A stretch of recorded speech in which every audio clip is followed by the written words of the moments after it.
Pros. Hello and welcome to the next episode by Dr. Dre and Snoop Dogg. We accidentally challenged this trainer, and I want to fucking kill myself because of it. She had a Ponyta, a Pokemon that we haven't shown yet. So, just so you guys know, there was a Ponyta. Everyone's level 20. Kidnapper is going to be almost MVP against Gardenia when we do have to fight her. So this part is going to go towards Empoleon as much as possible. Prinplup as much as possible. Because of the fact that it's going to not see much use for a good amount of time. It's very unfortunate, but unfortunately... Wow, that's a... Never mind. But unfortunately, it's just like... You don't use it all that much until around... I want to say... After Crasher Wake, you start to use it a lot. But prior to Crasher Wake, this is going to be Luxray the Let's Play.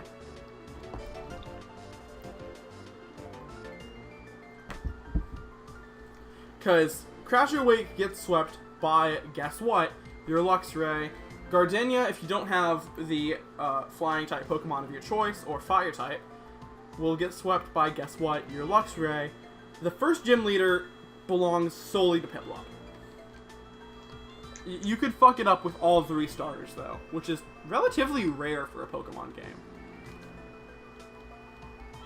Because they all learn something to fight in. We're gonna take on every trainer we can here. Sorry about showing that one. A little bit out of practice, because I've been grinding for a bit. Okay, we haven't seen this Pokemon yet, actually, so we're gonna get to actually keep going. I want to eat chalky milk and chicken. Shut the fuck up. Maybe you need to. Nani? Fucking shut up. Fuck this, shut up. This is Buizel. This is Brayden's favorite Pokemon. Still to this day, apparently. Yeah, still to this day. Apparently.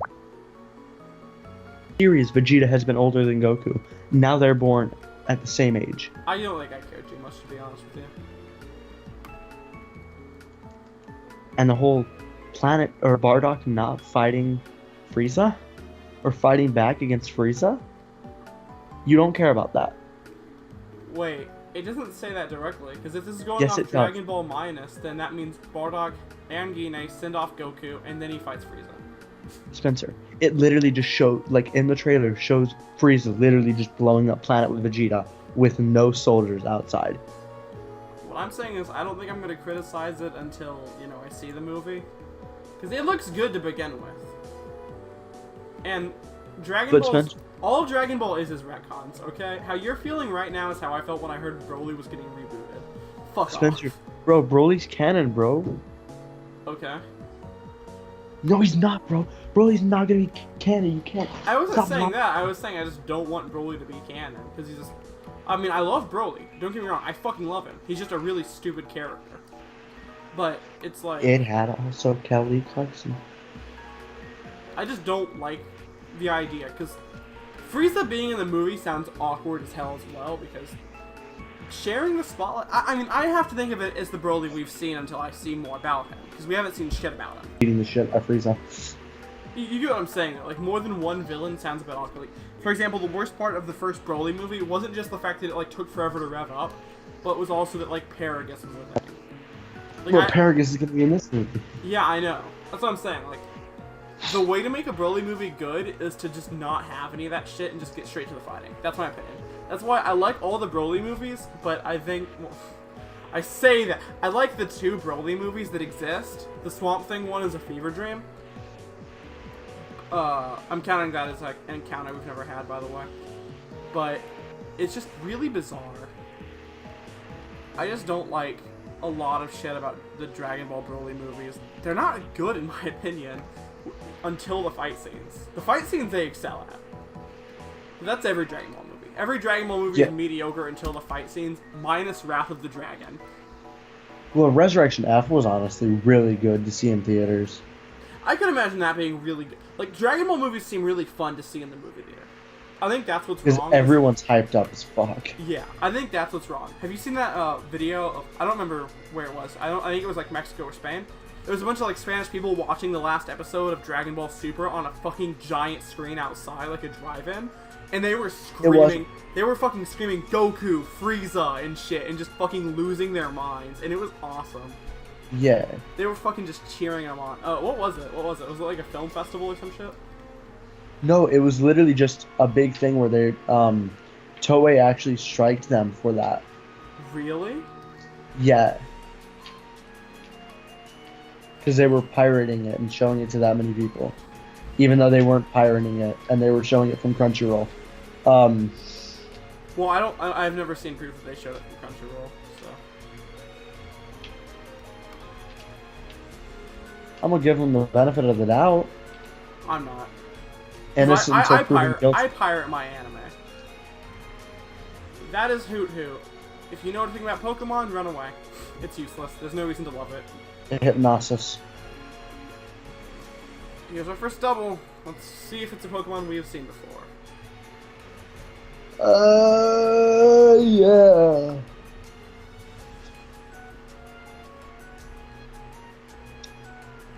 I took a trip to the year 3000. Have we seen Wormhole before?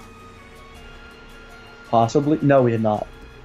Or not? Peck, Okay. peck Wormhole. Peck Wormhole. I mean, Nah. it's super effective. I wanted to go for the... I know, but I wanted to go for the AoE. I want to go in your AoE. Excuse me? You want to go in my areola? No, your asshole of excellence. Oh. Your AoE? Hot. You're hot. Not really, though. You're disgusting. Thanks. You're welcome. Dude, watch out. That's an Amoongus. Oh, there's a Fungus Amoongus. I'm hanging up because I have to go to bed. Fuck you. Alright, bye, Ray. If I wake up between like now and one, I'll call you back. I'll call you back once if I wake up. Fuck off, cunt. I'm serious. Jesus. Or am I? Okay, so this is now Let's Play Pokemon Platinum by ourselves. We kind of lost our Brayden.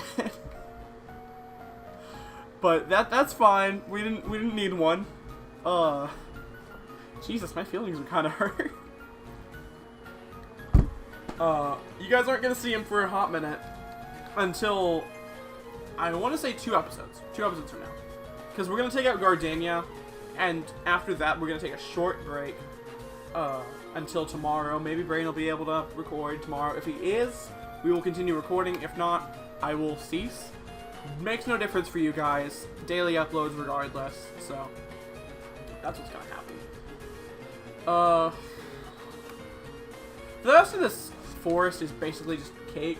When I was a kid, I would get lost in it because I didn't have this game memorized from the bottom up. Like, I think I have a map of all the caves still on my phone, just from how many times I've beaten this game.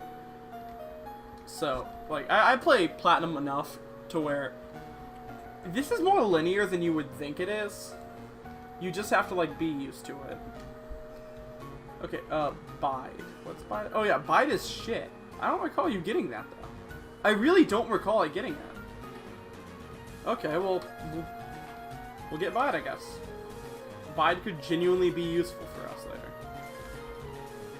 Go for Burmy, because Burmy's an annoying cunt with his Protect spam. We are showing this because we've never shown Burmy, Sand Cloak on this, so we now have a reason to be on this double.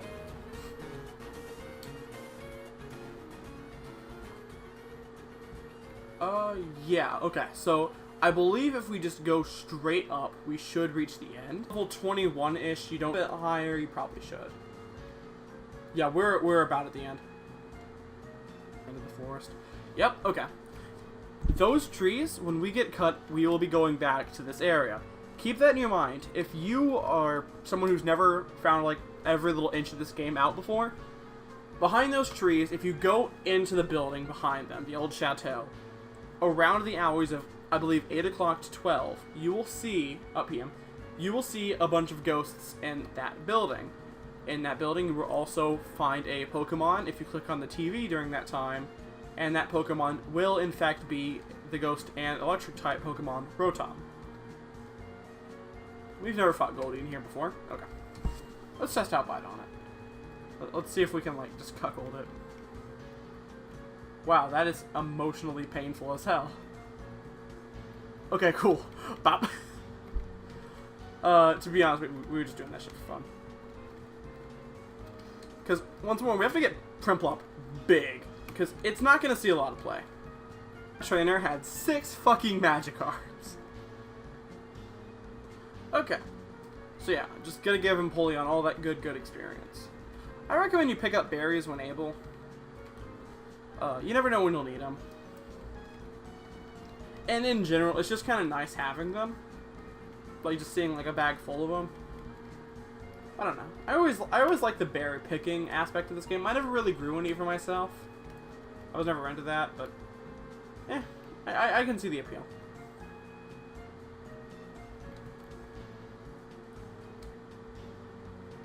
I believe there's a hidden item up there. We'll check later. There is something special in this house, actually, that we're going to showcase really fast. It's a bit of a bizarre item, but what we're gonna do is... fuck it. So, not talking to this guy, Well, we're hella dumb. We're hella dumb. Sorry. Okay. This old man here will give you an expedition kit. The expedition kit, or explorer kit, is a very interesting item, and if I have to be honest, I really like how it works. If we could just go right back to the way Sinnoh worked, like, this is why I want a Sinnoh remake. The underground was fun. Like, really genuinely fun, for me at least, when I was a kid. I loved every bit of it. The problem is, if you want Spiritomb in this game, you just have to have 2 DSs. You're never going to have it. So we're going to use the Explorer kit. Oh, we can't use it indoors. Whoops. We're going to use the Explorer kit. We're going to save the game. Obviously, saving does not do all that fucking much. Because we're not, directly saving on the fucking thing. This is just a little add-on to the episode, and then we're going to end. So, your first time coming down here, you'll be encountered by Rorik. He'll just tell you about Sinnoh Underground, and explain to you that you can find fossil Pokemon down here. I personally think it is incredibly fun. If you have the ability to use the Underground, or you ever, like, have an R4, or you just rent this game, I recommend you do, but there is problems with it. The main problems arise in the fact that a vast majority of the underground is empty, and it's really, really boring. The assets are interesting, the things you can do down here are interesting, but you see, on the top map, there's supposed to be, like, little golden shards everywhere to show you where certain items are. Well, those golden shards, have items there. You can potentially find things called spheres, or even fossils. Well, in this situation, there is none. And now there is. Okay, cool. This lets me actually showcase. This is what I like to call the Spectrobes minigames. That's so fucking stupid. If you guys ever played Spectrobes, you understand. Basically, around here, you'll be able to just dig around for ages. I recommend if you see any spheres, you just ditch them. It's really, really a waste of time to actually grab any of them. Let's see. Okay. So we'll test it on this, and then we'll go back up. Because I doubt we're going to get a fossil. Alright, so there's 3 items in here. Your first time doing this, you get the note from Rorik telling you how to, like, dig and stuff. It's really simple how you dig. Okay? So the sledgehammer is the big boy, and this is the little boy. The more hits you do, the bigger this crack in the wall gets. There's not much you can do about it. The way to do it is just to kind of try to sweep around here and hope that you find the items. So these things are called spheres. We have 3 spheres. We now know what they are. I'm going to get all 3 of them, but I don't suggest you do if you're actually trying to find a fossil, because it will actually only succeed in wasting your time and making you grab useless things that fill up your underground bag. Because yes, there's a limit to that. When you're underground, your bag is different than it is when you're above ground.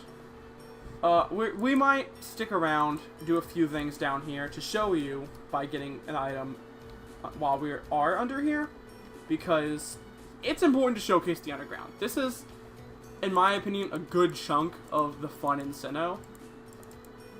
But if you find an item that you could potentially find above ground, you can bring it up with you. You have to special request it via the game, and, you know, sometimes you just won't find everything underground. The wall will break on you, whether you're good or not. But the fossils are very big.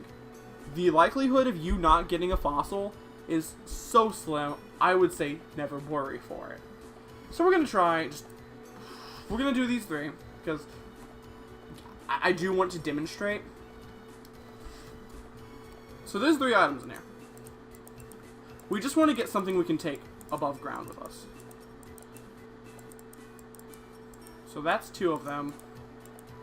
That's 3. So all 3 items are spheres.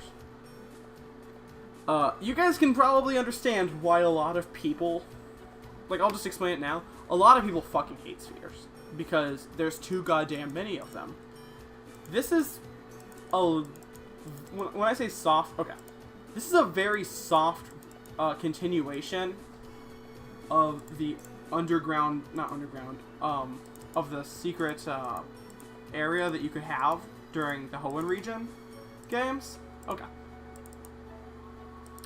And because of that, a lot of the things are incredibly similar. These are prism spheres. I thought they were star pieces. Picked up fucking spheres. Okay, well, just take my word for it. You can bring certain things up above ground with you. The reason to do so is almost non-existent, but, you know, if you really want to, you can. There's a few problems with going underground, though. The problems arise like this. In order to survive some of the things that you will have to do down there, like if you fall into a trap, per se, you need a microphone for a good amount of them. You don't have a microphone? Cool. You just soft-locked the game. You can't do anything.